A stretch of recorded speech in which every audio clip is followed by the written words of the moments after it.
Я приветствую вас, дорогие друзья, уважаемые гости и подписчики моего канала. Всем большое спасибо, что следите за новыми выпусками. Денис Неведомский, адвокат и политик на связи. Денис, приветствую вас. Здравствуйте, Александр. Добрый день, друзья.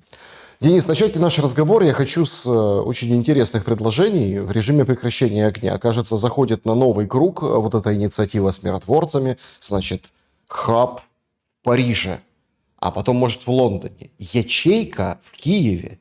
И вот там небо, море, в общем, все европейцы будут контролировать. Ну, такая какая-то интересная идея. А что на практике? Такие же результаты, как и у миротворцев в Одессе, и по Днепру, и вот эти базы, которые на французском телевидении показывали. Что скажете по поводу высказанных итогов Рима, со стороны Макрона? Главный вывод из Рима то, что не нашлось на самом деле желающих, которые реально будут заниматься восстановлением. Очередная говорильня. И на самом деле не в Риме происходят сейчас главные переговоры и главное мироустройство. Произошла встреча между главами, скажем так, внешнеполитических ведомств России и США. Я бы смотрел больше в ту сторону, если интересно будущий расклад по Украине непосредственно. Но не только по Украине, там касалось общих, скажем так, реперных точках взаимоотношений между США и Россией. Внимание, которое на себя пытается перебрать ЕС, Макрон, европейские лидеры, на самом деле это больше такой медиапроект, который ничего реального за собой не повлечет. Для того, чтобы принять решение о миротворцах, о контроле чего-либо, необходимо договариваться с двумя ключевыми игроками. Это США и РФ. На сегодняшний момент никаких таких договоренностей нет, поэтому это все, повторюсь, медиаэффект и ничего более. Для того, чтобы ввести туда реально войска, должно быть согласие одной из, а желательно двух из участников этих процессов. Тогда это будет иметь какие-то последствия, будет иметь какой-то смысл, иначе это все бесполезно. Если США откажется прикрывать, а Россия не возьмет на себя обязательство не бить, согласится с этим, то тогда возможно и размещение миротворцев, и какие-то общие программы. А на сегодняшний момент это два параллельных мира.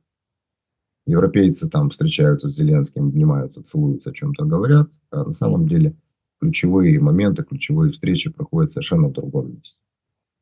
Китай даже не отреагировал на... Я всегда смотрю на реакцию Китая. Это очень важный геополитический игрок. Тот, кто понимает философию, немножко читал их философов, понимает, что это всегда затаившийся тигр. Они никогда не лезут на рожон. И когда они о чем-то говорят, это значит, что у них уже созрело не только решение, но уже и путь, по которому они будут это решение достигать. Если они молчат, затаились, значит, они не видят ничего интересного для себя, для собственной игры, в которую сейчас необходимо вступить. Мы уже в прошлый раз обсуждали, когда Китай высказал свое мнение, снова они ушли в тень.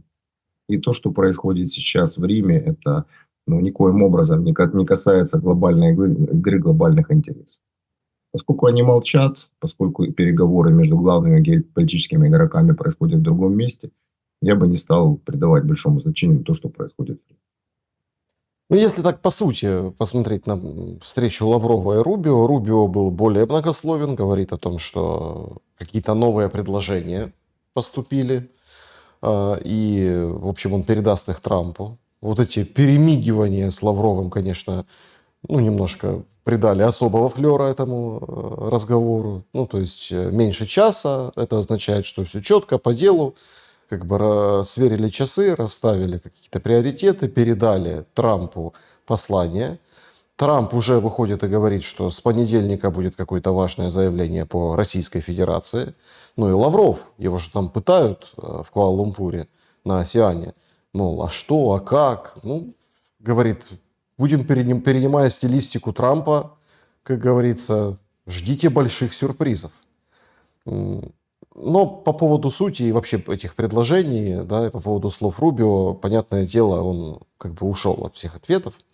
Так а что это может быть? Вот если мы проанализируем ситуацию, в которую погружены геополитически, политически и ситуацию вообще в Украине, кажется, ну или по крайней мере нам делают вид, картинку нам такую создают, что в принципе тупик, выхода из него нет, ну вот и все. Что нового может предложить Россия? И как вы думаете, Трамп, который предстал в роли этого супермена на странице с Белого дома, что он получит себе на стол? Я повторюсь, что Украина была лишь частью переговоров. Для Трампа сейчас гораздо важнее ситуация, которая происходит в экономической сфере, в экономической войне. То есть для него более важно, скажем так, взаимоотношения с БРИКС, взаимоотношения с глобальным югом и те обороты, которые набирает БРИКС. Трампу важно сейчас выстроить какие-то паритеты. Вот если вы обратили внимание, на этой неделе были заявления о введении дополнительных 10% пошлин в отношении стран, которые в БРИКС и которые будут присоединяться к БРИКС. И, скажем, такой азиатский достаточно мощный игрок региональный, Индонезия, уже заявила о том, что нас не пугают 10% пошлины при вступлении в БРИКС. Они уже приняли решение, они будут туда вступать. Вот. Усиление глобального юга, усиление, скажем, консолидация стран, которые могут посягнуть на, скажем, на доллар. Вот это, что его действительно на самом деле волнует. Что касается Украины, Трамп прекрасно понимает, что игра слишком активна на этом внешнеполитическом треке грозит превратиться в байденизацию самого Трампа. То есть он не может позволить себе играть в ту игру, в которую играл Трамп, в которую играл Байден. Не может допустить, чтобы его втянули в ту же колею, в которой находился Байден. Поэтому все это часть дипломатической игры.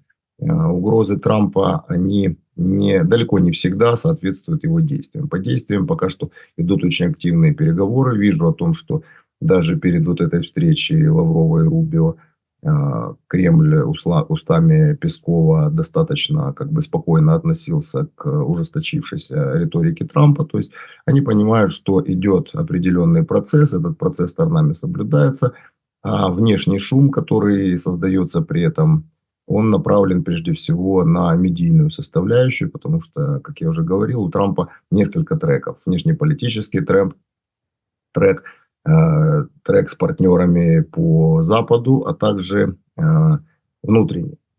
И ему необходимо объяснять американцам, почему таким образом, когда Америка прежде всего, Америка должна где-то свои интересы и ужать для того, чтобы достигнуть в будущем какого-то более значительного прогресса, чем увязывание во всех войнах, роста внешнего долга там, и в конце концов, это всегда заканчивается направлением американских солдат, которые начинают гибнуть сильно далеко от своего дома.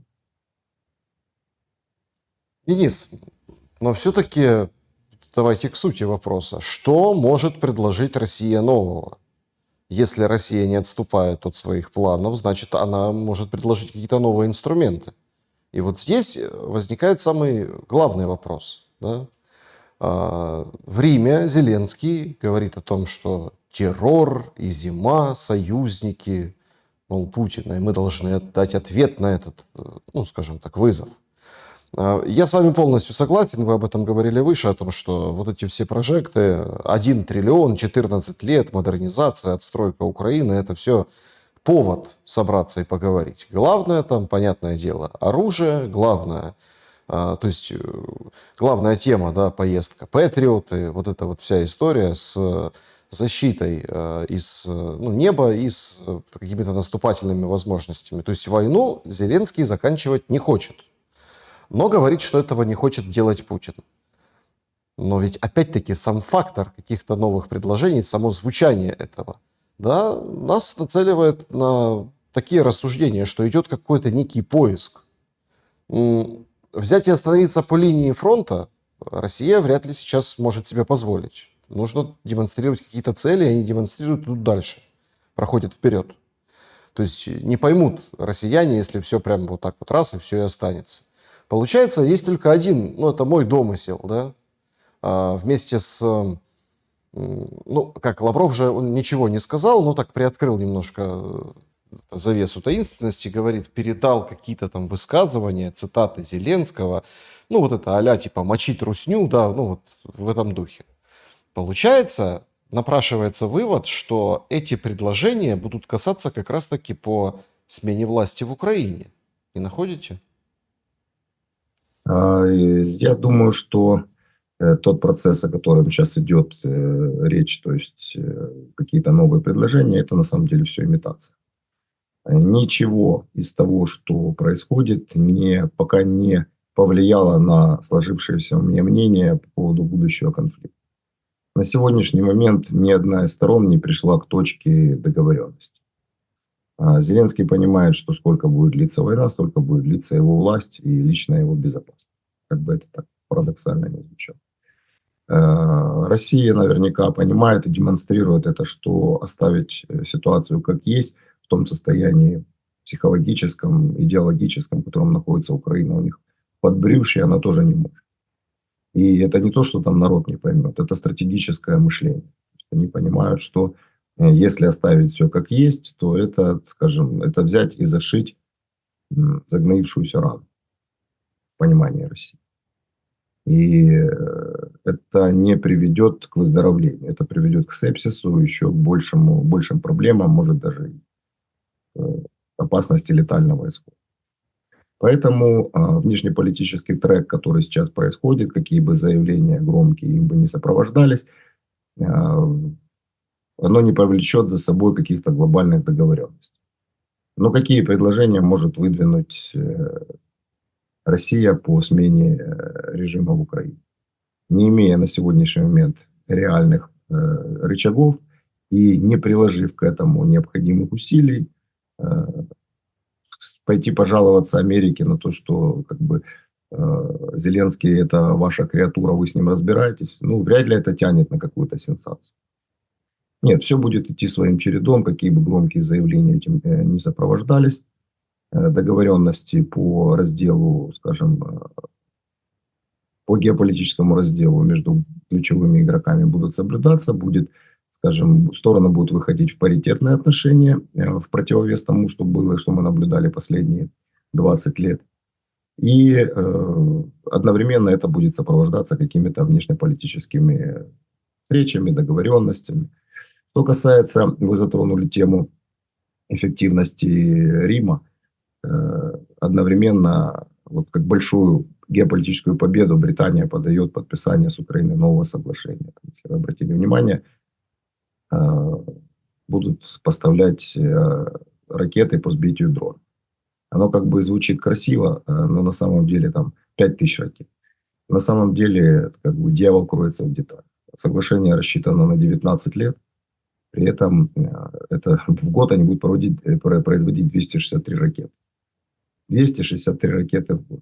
Если Россия уже за один день имеет возможность и запускает больше шахедов в день.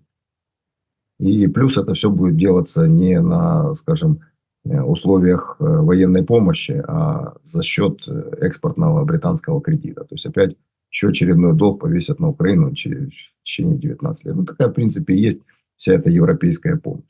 Если при Байдене действительно большое количество денег и оружия шло, как, скажем так, через черную кассу, без каких-либо обязательств, которые сейчас Трамп пытается как бы Украине навязать. Но на самом деле Байден действительно о многих поставках говорил, что это помощь, безвозвратная помощь.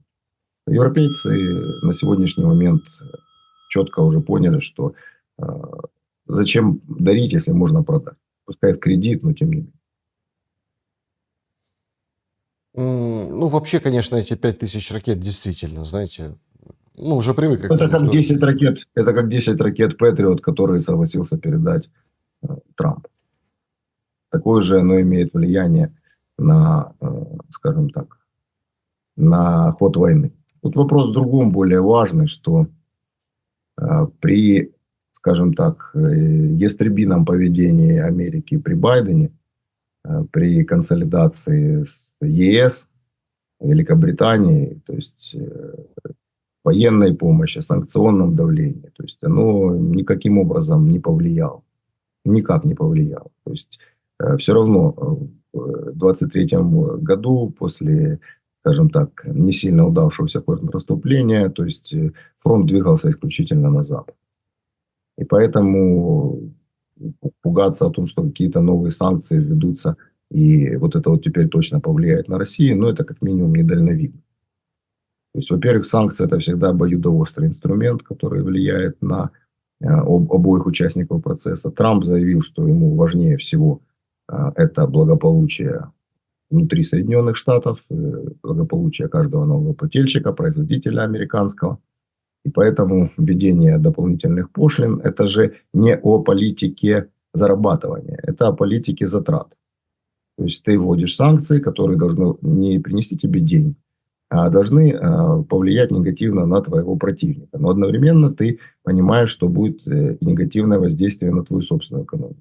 Трамп, который прилагает столько усилий на внутреннем треке для того, чтобы снизить налоги, дать возможность больше зарабатывать, скажем так, американскому налогоплательщику, он в это время введет санкции, которые по этому налогоплательщику сильно ударят и сведут на нет все его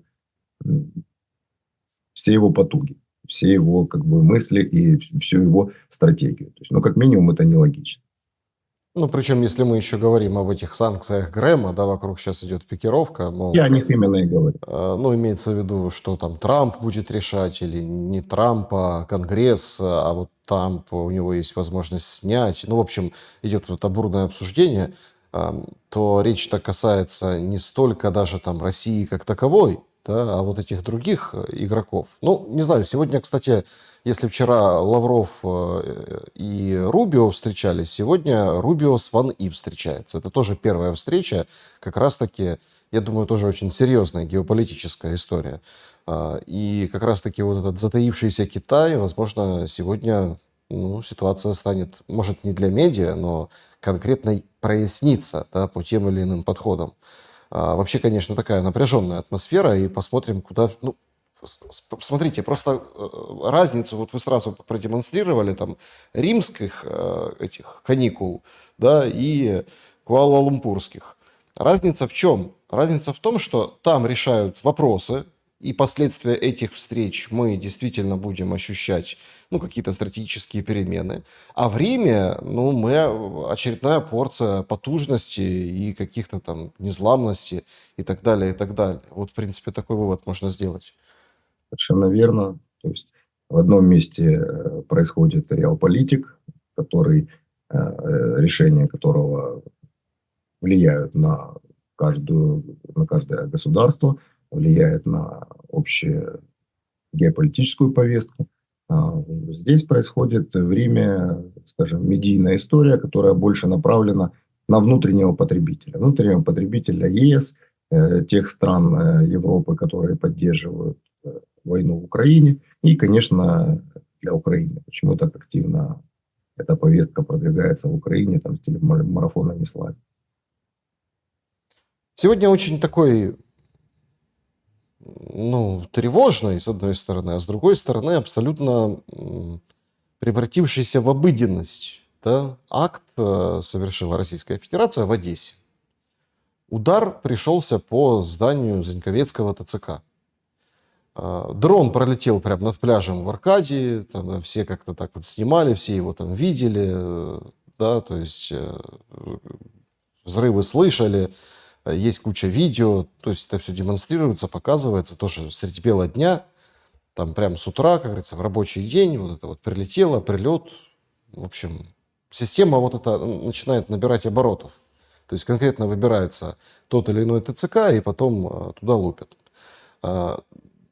ТЦК на Заньковецкой, там, говорят местные жители, ну, тоже с многими одесситами общаюсь, говорят, там особо отбитые ТЦКшники.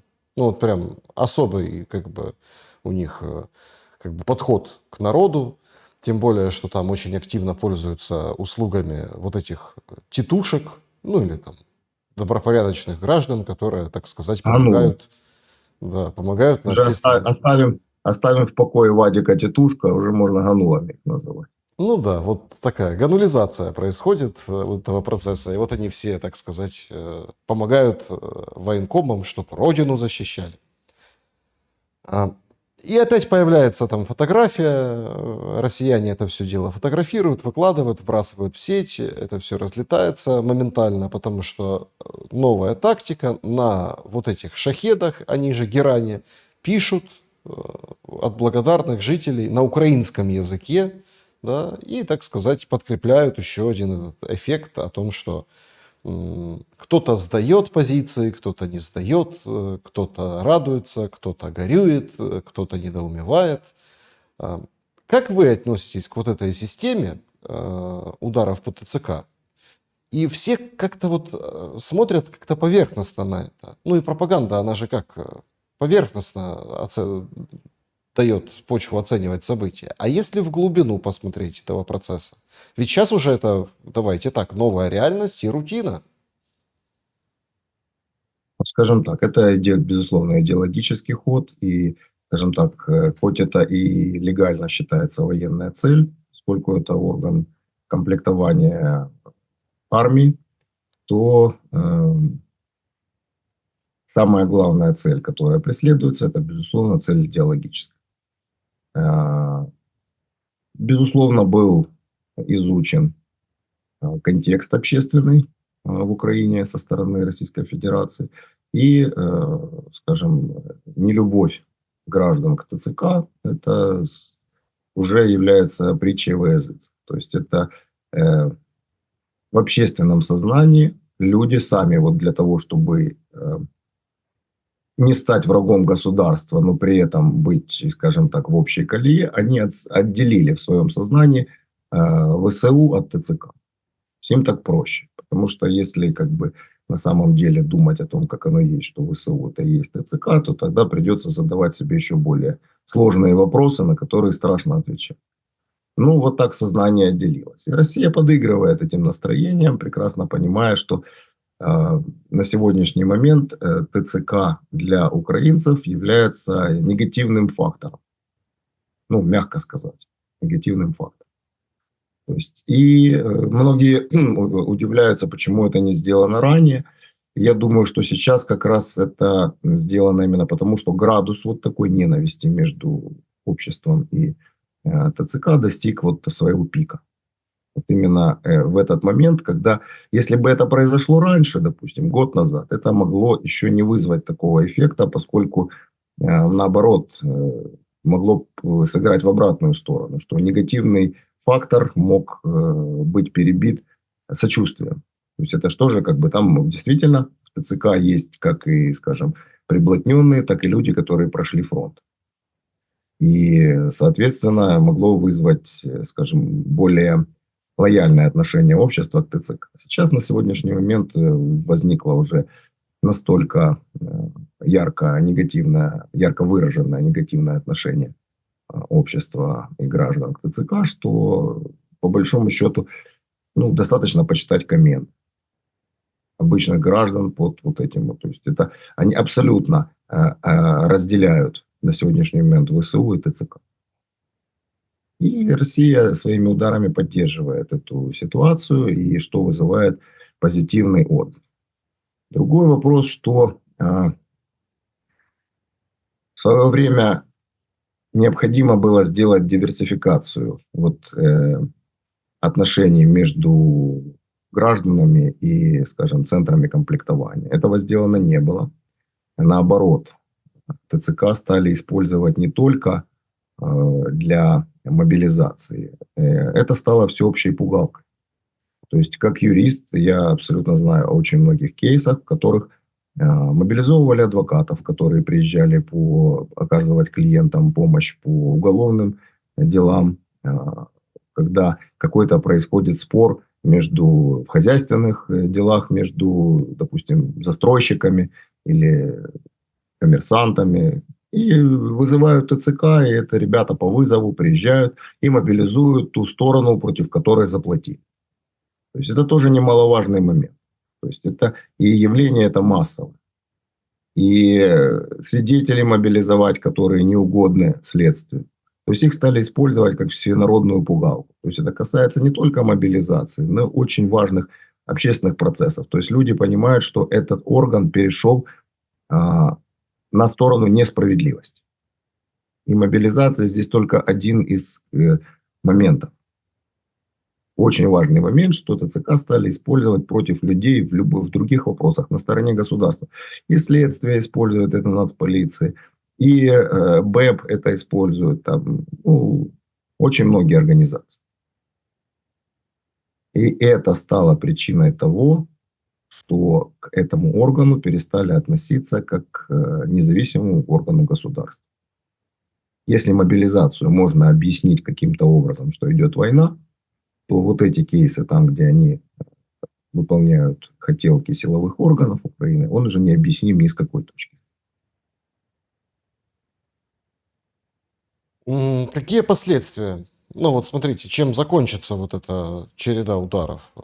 То есть мы увидим ожесточение системы, мы увидим действительно серьезные проблемы и срыв, мы увидим ожесточение внутри. Но мы его в принципе наблюдаем, да, потому что все больше и больше людей пытаются противостоять ТЦК, все больше и больше людей, ну, скажем, как-то в общем, женщины, да, вот отбивают мужиков, мужики ходят по нескольку человек. Были случаи, когда там даже полиция, которая как бы выглядела еще достаточно давно, ну, промежуток времени приличный, выглядела арбитром, ну, то есть, грубо говоря, с полицейскими не дрались, да, условно. Сейчас уже и с полицейскими, сейчас уже это все совершенно другая история.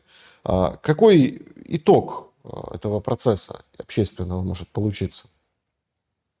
Ну, я думаю, что удары будут продолжаться, и задача, направленная на, скажем так, усиление внутреннего конфликта, который действительно происходит, действительно это будет негативно сказываться на мобилизации, это будет давать людям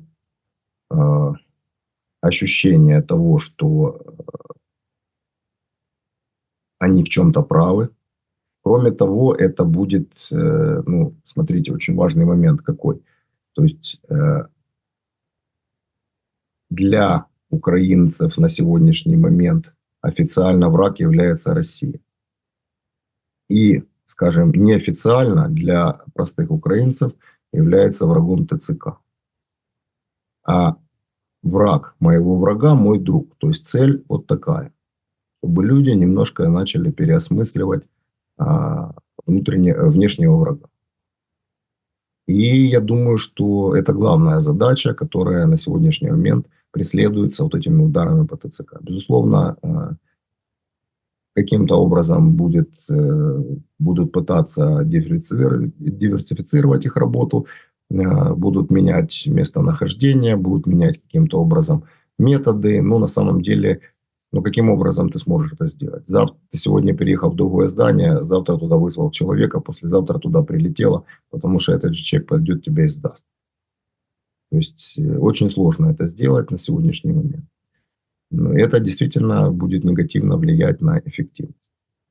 На сегодняшний момент как бы порядка 25 тысяч в месяц удается мобилизовать. Это при том, что, скажем, по открытой информации от 10 до 15 тысяч СЗЧ ежемесячно. Это не считая потери, реальные потери, которые происходят. Травмы, смерть военнослужащих. То есть фактически, ну, если они выходят в ноль, то очень мало призыва получается. Вот. В отличие от России, где действительно там идет на контрактной основе, скажем, очень сильно непропорциональное увеличение армии к увеличению армии. И этот кейс действительно еще добавит сложностей для мобилизации, для удержания нужного количества людей на фронте. Денис, если мы о фронте поговорим, то ну, дела, конечно, так себе. И как бы там ни храбрился Сырский, как бы он не говорил о том, что мы еще там в наступление переходим, что все под контролем, мы там где-то остановили на Сумском направлении, но там приходят новости оттуда, что там действительно там вот прям молотиловка идет, туда подтянули россияне подкрепление. Плюс сейчас уже активно начинают считать квадратные километры и посчитали, что за последний месяц, ну вот там по зонам, да, это не по карте Deep State, которая сейчас отстает нещадно, и потом там добавляет уже закрашенные участки только когда уже это, ну, то есть 100% понятно. Короче, за последний период времени посчитали, что это вот город Одесса по квадратным метрам. Ну, то есть такое количество, как вот квадратных метров земли прошли российские войска вперед, как вся Одесса. Почему, на ваш взгляд, сейчас, ну, мы же видим четко, что идет переключение внимания, например, да, там воздушные удары, сейчас вот эта вся тема, дроны-перехоплювачи, вот эти перехватчики, дроны, сейчас там Европа даст денег, а мы тут запускаем программу и сами выделяем. Короче, забивают баки дронами-перехватчиками, понимаете? А в это время на фронте происходит достаточно тяжелая ситуация, о которой фактически никто не говорит и, ну, как бы и знать не положено никому. То есть элементарное переключение внимания. Вроде как тема военная, но что там по войне, вы лучше не интересуйтесь. Ну, понимаете, хоть в медийном плане должны быть какие-то перемоги. То есть если сейчас население при той ситуации, что происходит внутри общества, еще и прибить реальным демонстрацией реальных вещей, которые происходят на фронте, то, скажем так, фронт может посыпаться еще быстрее изнутри. Когда общество глобально впадает в депрессию, то это, скажем так, самый главный признак поражения. Поэтому они пытаются каким-то образом вот этими встречами в Риме, которые, как я повторюсь, кроме медийного эффекта, никаких серьезных задач не решают. Придумыванием очередной вундерваффе, которая там, вот, дроны перехопливают новую тему. То есть, ну, я уже говорил о том, что, ну, количество тех дронов, которые Россия производит и уже имеет в своем распоряжении, качество этих дронов элементарно больше в разы, чем те, которые имеются в Украине. И в России они уже есть, и производство налажено, потому что они давно этим озаботились. А у нас это об этом только говорят, только вот образцы, которые будут, все это. Ну, то есть надо просто сравнить чисто количество, чисто экономику. Вот там идет наращивание мощностей, которые уже давно созданы. А здесь только говорят о том, что вот у нас сейчас появится очередная вундерваффе. И качество этих дронов, ну, как бы мы еще не видели, не знаем.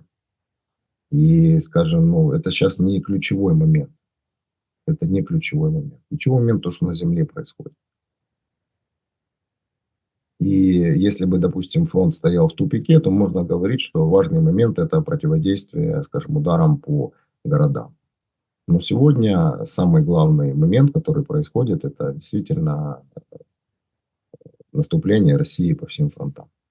И дроны-перехопливачи здесь никаким образом не могут повлиять на реальную ситуацию. Я бы больше обратил внимание на то, что в каких, скажем, условиях мы начинали войну. Несмотря на шашлыки в мае, несмотря на, скажем, неверие разведки, скажем, на тот момент союзных государств. То есть все равно армия была готова. Все равно Украина во многих вещах в 2022 году военном, как оказалось, опережает Россию. У нас были, скажем так, противотанковое оружие. У нас были байрактары на тот момент, которые эффективно себя показывали. То есть у нас были пристреляны артиллерийскими системами точки входа по разным областям. И Россия действительно несла огромные потери. И Украина выглядела в глазах всего мира более эффективной. Почему Запад сначала не давал помощь, а потом увидел, что Украина способна защищаться, и поэтому эта помощь пошла. Что произошло за все эти годы? Россия по всем этим показателям выросла, диверсифицировала собственную экономику, поставила ее на экономические рельсы. сумела избежать массовой мобилизации и выплачивает, и идут люди на контракты, и нет проблем с бусификациями, они сумели перестроиться, они сумели сублимировать. Украина сублимировать не смогла. Украина деградирует в этом плане. У нас проблемы с мобилизацией, у нас бусификация, мы уже проигрываем по дронам, где мы были самыми основными, мы проигрываем по рэп и уже проигрываем на земле. И даже то, на что там больше всего делалась ставка и разгонялась по телемарафону, что вот-вот в России начнется революция, скинут Путина и придут либералы к власти, и мы победим. И горящий Крем. В итоге гражданский конфликт как никогда разгорается у нас, а там у них все спокойно. Это говорит о том, что они способны учиться, а мы нет. Ну и горящий Киев, как картинка, такая уже тоже привычная, все в дыму, вертолеты гасят какие-то объекты, выносится все подряд. Как вам кажется, вот сегодня там сообщили о том, что вот экс-министру Кубракову пришли с обысками, значит, до этого ходили к Резникову, то есть пошли по эксам. Ввиду внутриполитической ситуации, которая сейчас происходит, есть ли основания полагать, что американцы включились в догонялово прошлых и через условно ушедших будут бить по-настоящему? Вертикаль и вот эта вот система Ермака, кажется, дает сбой. И многие приходят к выводу, что условно в какой-то момент, как ящерица сбрасывает хвост, Зеленскому, зеленая ящерица сбрасывает хвост, Зеленскому придется сбрасывать Ермака. Безусловно, это внутривидовая борьба, начиная с 2021 года, когда все остальные силы были загнаны, обозваны предателями и, скажем, загнаны. Остались вот именно иностранные агенты на тот момент под Демократической партией США, в которую входят как бы от общественности вот эти фейковые активисты, которые называют себя гражданским обществом. Плюс антикоррупционная вертикаль, которая силовая, начиная от НАБУ, продолжая специализированной прокуратурой и ВАКСом, антикоррупционный суд. То есть это полностью замкнутая система. И систему, которая параллельно пытался выстраивать офис президента, там, в лице того же Ермака, которая опиралась на лояльное СБУ, лояльный, скажем, криминальный блок в лице Татарова. То есть и между ними постоянно происходила внутривидовая борьба. На какой-то момент она затихла, пока, скажем так, новая администрация американская перебирала на себя бразды правления вот этих структур. Потому что, как мы помним, кинжал хорош для того, у кого он есть. Вот. И теперь, скажем, они включают внутренний кейс давления на противобойствующую структуру. Когда они будут понимать, что, точнее, они уже, скорее всего, понимают, что, скажем, вот эта вот игла в Кощеевом яйце, она на самом деле находится в офисе президента, они уже эту цель даже пометили лазерной указкой через лояльные СМИ. И началась как бы борьба за власть. Для того, чтобы рулить внешней политикой Украины и сделать их более лояльными к собственному мнению, они будут наносить удары изнутри. И вот это часть этих ударов по, скажем, преследованию чиновников, которые полностью лояльны банкам. Если мы предположим, что Ермака убирают, то каким образом дальше будет происходить конфигурация в украинской политике? Как будут крутиться шестеренки? Ведь есть четкое понимание, что система тогда станет слабее. Это еще один шаг к какой-то, какому-то процессу анархии. Или все-таки нас ожидают выборы блицкриг, такие, которые никто так раз по щелчку пальца, и снова все переизбирают Зеленского, как говорится, несмотря ни на что. Но для того, чтобы иметь возможность переизбраться, у тебя должны быть реальные административные рычаги. А реальный административный рычаг – это как раз и есть Ермак. У нас, по-моему, в одном из эфиров мы с вами обсуждали, что Ермак – это несущая стена вот этой конструкции, поскольку он сумел сосредоточить в своих руках все ключевые рычаги управления государством. Везде находятся его люди, лично ему подчинен. И на тот момент, когда Ермак поменял Богдана, да, помните, там, в конце 19-го, по-моему, года это было, вот, то у Богдана не было таких еще возможностей, как у Ермака. С учетом того, что он больше находится у власти, и плюс война, где дает возможность усиления административного ресурса, то есть фактически вся вертикаль власти – это люди Ермака, с которыми пытаются сейчас бороться вот, иностранные агенты в лице, скажем, демократических, ну, уже не демократических, а американских структур, скажем. Вот. И если только удастся выбить Ермака, то вся эта структура ляжет. И выборы, если произойдут, они явно произойдут уже не по сценарию Зеленского. Американцы это прекрасно понимают. Если только Зеленский, тут понимаете, как в шахматах есть понятие цукцванга. Каждый шаг следующий, каждый ход ухудшает ситуацию. Он не может отдать Ермака, потому что, отдав Ермака, это фактически Ермак – это стульчик, на котором он стоит с петлей на шее. Выбьет из-под ног стульчик, все. И в то же время он продолжает аккумулировать на себе негатив, который несет на себе Ермак. И это уже непосредственно влияет на его собственную репутацию, на его собственный авторитет. Американцы это тоже прекрасно понимают, поэтому заставляют делать следующие шаги. Нет, ну шаги делаются. У нас идет кампания о том, что НАБУ, антикоррупционный орган, вообще за коррупцию, вообще проворовавшиеся.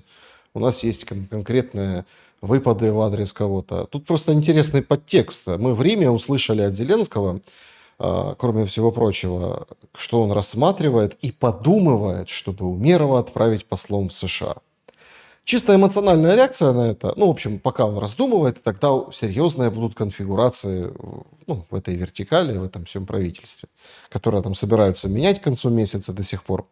Мне вот интересен другой момент. Кроме вот этих эмоциональных вещей, что вот смотрите, как классно, да, у него же там вся семья в Америке, и, собственно, он туда поедет в Америку нормально, то есть, с одной стороны. Соединиться с ним. Ну, так, Воссоединиться с ним, верно. да, репатриация такая произойдет, понимаете? Но там смех смехом, но это ведь свидетельство того, что заметаются следы, а это важно. Минобороны, там, госзаказ не выполнила там, на 50%, да, какие, собственно, скандалы там крутятся уже после условного Резникова с яйцами по 17. Но это с одной стороны. А с другой стороны, мы понимаем, что тогда придется менять главу переговорной группы в Стамбуле, а Стамбул, судя по всему, ну, как бы держат в уме. Но этот обмен, вот этот 1000 на 1000, о котором тоже Зеленский вчера говорил, ну, его можно проводить еще полгода. Ну, условно, закончить эти обмены через полгода и потом садиться, говорит, ну что, встречаемся? Ну, давайте через пару месяцев встретимся. То есть это можно резину тянуть вечно. Поэтому тут как бы глава переговорной группы Умеров, если станет послом, это, конечно, структурное изменение, но о чем они нам говорят? Во-первых, это примитивная тактика, что если поменять человека, то и взятки будут гладкие. Нет. По Резникову мы видим, что все ходы записаны, и в свое время каждому раздастся стук в дверь. По переговорной группе, ну что, Умеров такой серьезный переговорщик, который добился каких-то значительных успехов. Ну, будет Умерова, будет Кхмеров или еще кто угодно. То есть, по большому счету, на сегодняшний момент Стамбульский процесс – это процесс формирования будущей переговорной площадки. Это не сегодняшняя площадка, на которой что-то решается. То есть, это, знаете, как пока леса стоят, знаете, подмостки сбивают. Это абсолютно не говорит о том, что в будущем это не станет какой-то важной переговорной площадкой, когда стороны придут к готовности принятия серьезных решений. На сегодняшний момент это просто только формирующаяся площадка, задача которой, скажем так, держать руку на пульсе, не забывать чувство контакта и решать гуманитарные вопросы. Но в какой-то определенный момент совершенно не исключено, что это станет действительно переговорной площадкой, когда будут фиксироваться реальные соглашения. А будет там Умеров или не будет там Умеров, ну, значения вообще это никакого нет.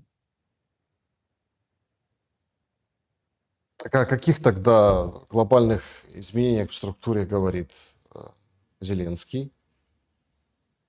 Ну, понимаете, для кого-то чих тоже глобальное изменение в структуре. Ну, какое может быть глобальное изменение в структуре, если ты переводишь одного чиновника с одного места на другого? Ну, не знаю, какую глобальную роль, как министр обороны, выполнил Умер? Кто этот человек вообще добился? Ну, вот скажите мне, ну, фруктовый кефир чисто в условиях войны. То есть номинальная фигура, которая ничего не решает, кроме как ставит подписи в нужных контрактах, помогает там, скажем, оприходовать определенные средства для нужных людей. В чем его ценность? И в чем глобальность перестановки? Убрать Маркарову, которая уже давно республиканцам поперек горла, а Зеленский еще не додумался ее убрать. Может быть, пообещал что-то там демократическому лобби, поэтому держит. Ну, тогда это для тебя неважный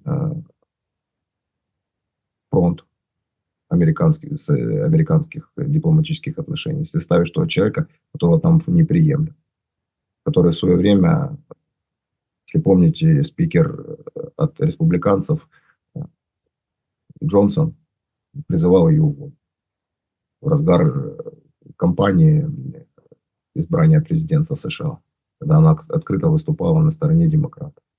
Теперь демократы проиграли, и по всем правилам вы должны менять человека. То есть для чего выдаются агриманы? То есть это доверие. Этого человека готовы слушать. Этот человек умеет слышать. То есть, скажем, на уровне чуть ли не личного контакта. А вы оставляете человека, который вызывает явное неприятие.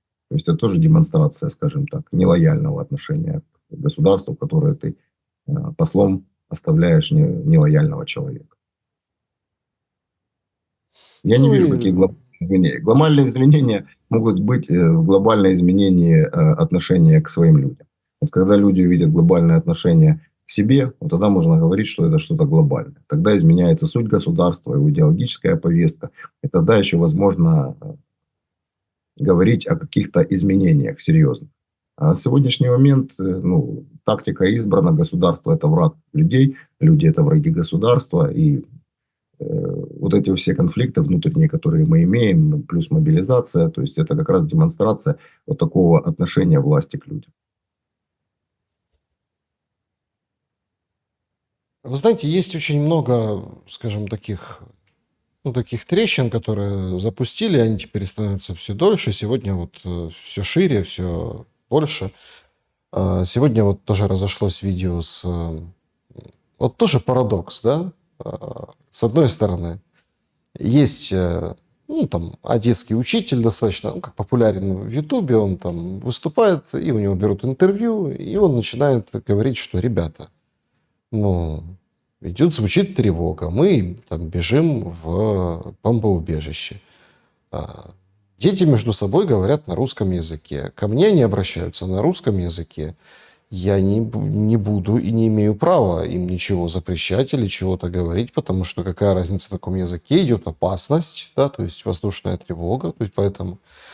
Причем очень интересно, там видео набирает там большие просмотры, а я вот поражаюсь, да, то есть адекватный человек на фоне вот этого дурдома, когда там в Ивано-Франковске пристали к водителю с номерными знаками, дорогая машина, номерные знаки, Цой жив, да, вот он так, как бы, смотрите, тут тоже можно нормально относиться, люди покупают себе дорогую тачку, люди хотят, они могут себе купить вот этот номер, который, буквенный, да, то есть они как бы тратят деньги, как им угодно. А вот он взял, купил себе номера Цой жив, но почему-то вот, понятно почему, потому что война, оказался в Ивано-Франковске, там с ним скандалит. Продюсер Кондратюк выходит, говорит, Сердючку надо выпиливать с ее русскоязычным контентом.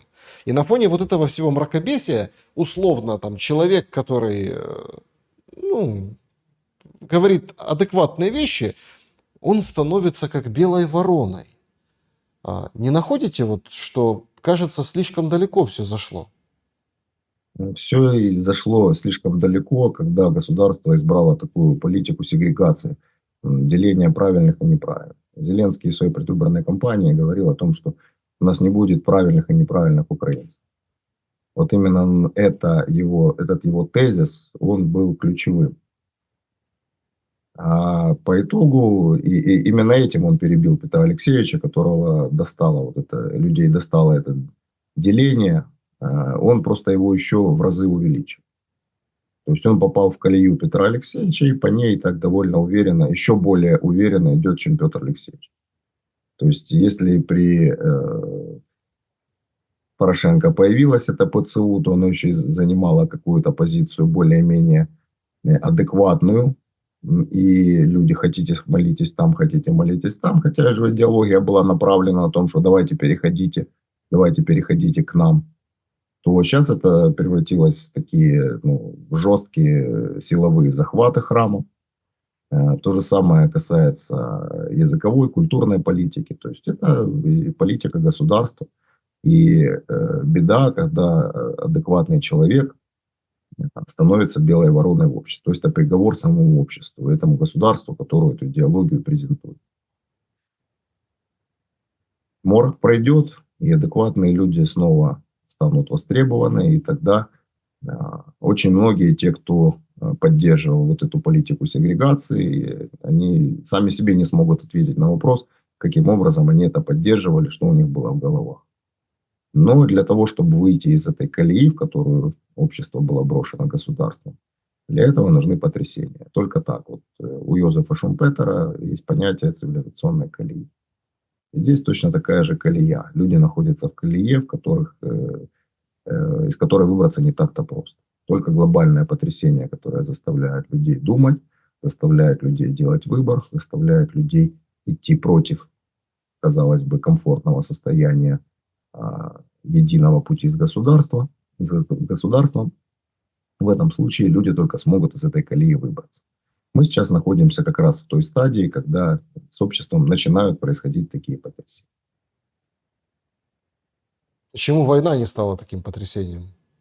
И надо 3,5 года условно воевать. Понимаете? То есть, если война не выбивает из колеи, в которой мы достаточно давно вошли, да, просто там опускались все глубже и глубже и глубже в эту канаву, то, простите, что тогда может вытащить? Как барон Мюнхгаузен сам себя за волосы? Война – это не лекарство. Война – это катализатор. Катализатор хорошего и катализатор плохого. Если государство само по себе правильно идеологически, если в нем есть справедливый, более-менее справедливый общественный договор, тогда война активизирует то лучшее, что есть в государстве. Когда в государстве нет общественного договора, есть только система принуждения, есть селекционный отбор худших, то война, соответственно, катализирует эти самые процессы. Поскольку на начало войны Украина не была построена как правовое, демократическое, цивилизованное государство, то, соответственно, мы получили негативный эффект. Для того, чтобы люди стали лучше за счет войны, для этого государство должно изменить свою суть. Вот если бы оно сумело изменить свою суть, но оно не пожелало этого делать. Такой им шанс был в 2022 году. Но государство традиционно выбрало для себя более удобный путь. То есть институты принуждения, есть инструменты, и мы будем дальше людей давить, потому что если кто-то не согласен, то он агент Кремля. То есть эта тактика привела в конце концов к тому, что отрицательный отбор усилился. При власти находятся худшие представители украинского общества. Денис Неведомский был моим собеседником сегодня. Спасибо большое за время и мысли. Спасибо, Александр. Всего доброго, друзья. Берегите себя. Всем добра и света. Увидимся.